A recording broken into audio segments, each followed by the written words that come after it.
Hi everyone, it's always really weird to have your resume being read out loud, but thank you Denise for the introduction, and thank you all for coming out and for supporting your graduates. I actually hadn't told my parents that I was speaking up here today, and I can assure you that their faces right now are just pure surprise. So my name is Janhavi, and I am so honored to be standing up here today. And I am so proud of my graduating class. You all are my friends, and I'm excited to have you as my future colleagues. I truly believe in the importance of showing gratitude to all of those that have allowed us to be where we are. And with that, I want to say thank you to my parents. They immigrated to this country 30-ish years ago with the hopes and dreams of higher education, and they've always allowed me to follow my dreams. Thank you to my friends. You all serve as my support system, and you've given me the strength to stand up here today. Of course, thank you to my graduating class. You have created this space of learning and of innovation and of questioning within our School of Public Health, which I think serves as an inspiration to us all. And of course, thank you to Dean Lin. He has been my mentor for the past year, and I think that he has served as this catalyst to a series of just positive experiences that I've had in grad school. And I think that his mentorship serves as a testament to all of the incredible professors and mentors that we have here today, and their commitment to their students. If I were to ask every graduate who their favorite professor or mentor has been and why, I think you'd all tell me a different answer. And this is the beauty of our school. You can trust me on this because I'm about to be a double Panther. As Denise said, I graduated last year with biology, and I'm graduating today with health policy, so I know what I'm talking about when I say that our professors have embraced the responsibility of empowering generations of thinkers into recognizing our blind spots, both moral and intellectual. They have allowed us to critically think through solutions and to thoughtfully challenge the status quo. And as graduates, it is our responsibility to ensure that all those around us are able to learn from the experiences that we've had at Georgia State. So now I want to use the platform that I've been given today to talk a little bit about privilege, because I know that some of us are tired about hearing of these privileges that we didn't even ask for, and others of us don't even think that we have any to begin with. But all of us are part of a very small minority. Less than 7% of all people on earth have a degree after 12th grade. And as we sit here about to receive our master's degrees, the numbers become even smaller.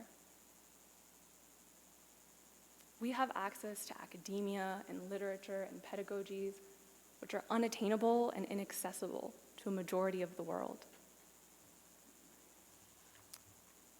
We need to recognize this and acknowledge the biases that we hold so that we can use this privilege to dismantle harmful social, political constructs and institutions.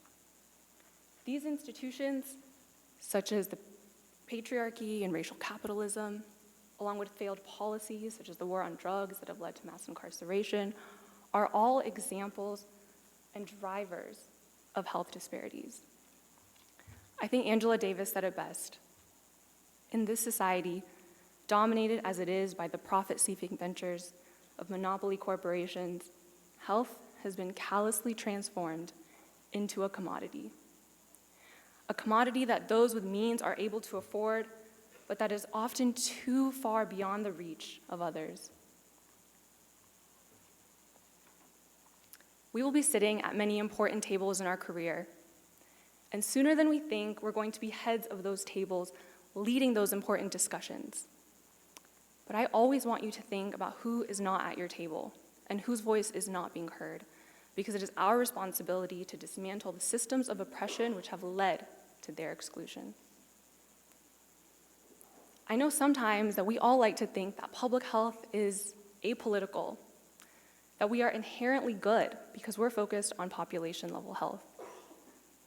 However, our career to a large extent, and our field to a large extent, are focused on controlling the health decisions of large populations and of allocating their health resources. There's a certain power that this field holds, and it's necessary for us to begin to address the fundamental causes, otherwise known as the structural and social determinants of health, as many of them are driven by money, power, and resources. We would be remiss to draw a line between social justice and public health, and I would go as far as to push back and say that that line shouldn't even exist. We know that change only happens with collaborative and cooperative action. And while we're all young now, I want us to start thinking about the legacy that we are going to leave behind as this generation of public health leaders. So now, I want to ask you all a question, and that is, what brought you to the field of public health? I know most of us have had really circuitous paths, and I don't think any of us were 5 years old dreaming of being a public health professional. And I doubt we're in this for the money. So really, think about what brought you here.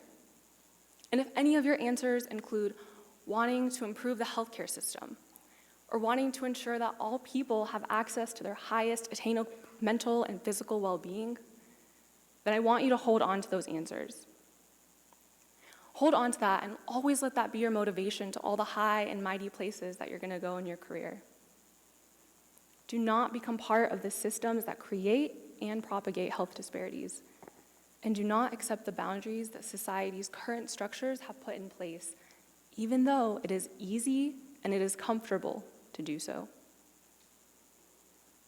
So I know all of us graduates in the room have seen that picture describing equity versus equality. But for those in the audience that might not know what I'm talking about, I would like to paint you that picture. I want you all to think about a baseball field with a tall surrounding fence, and on the other side of the fence are people that wish to look in and see the game.